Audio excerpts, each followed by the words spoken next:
కొండను చూసి కుక్క మురిగితే కొండకు సేట తగ్గితే తప్పేమిరా? కొండను చూసి కుక్క మురిగితే కొండకు సేట.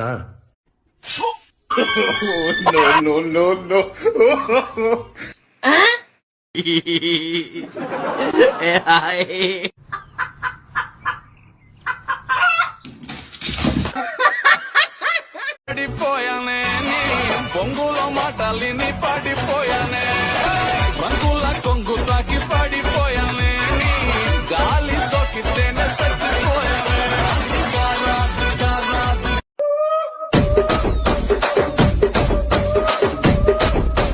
కంచం ఏంటి ఎంత ఉంది?